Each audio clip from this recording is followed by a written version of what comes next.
This is the nunchuck trick that everyone wants to know how to do, and today, I'm gonna teach you. The trick that we're learning today is called a figure eight, and we're gonna break it into 3 parts. Loop to one side, loop to the other side, and putting it all together. You're gonna start with one of the sides in your hand. Pick a hand, whichever one you like better.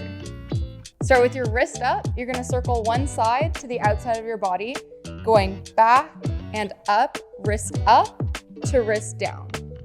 Once you get that motion, step 2, the other side. Wrist goes down to up on the other side of your body. Wrist down, wrist up, wrist down, wrist up.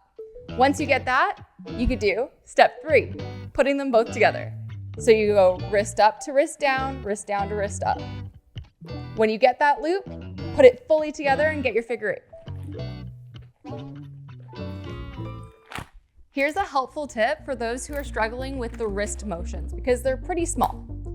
You can also do a full arm circle in the same direction. So you can start with an arm circle forwards, and then on the other side, arm circle backwards. So you have forwards, backwards. And then you could connect that motion and make it smaller and smaller and smaller until it becomes the wrist motion that you need. Congratulations, you just learned how to forward figure eight. If you're looking for a challenge, now we're gonna do it in reverse.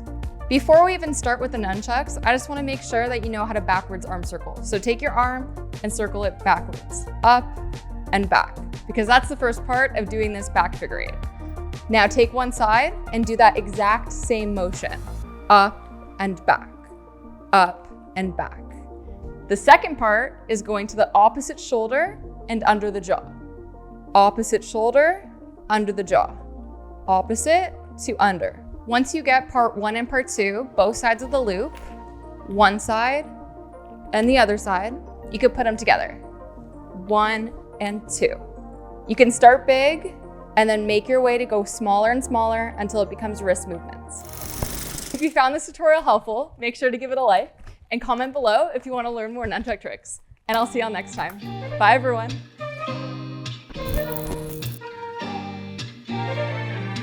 And then get that wrist motion and put it together.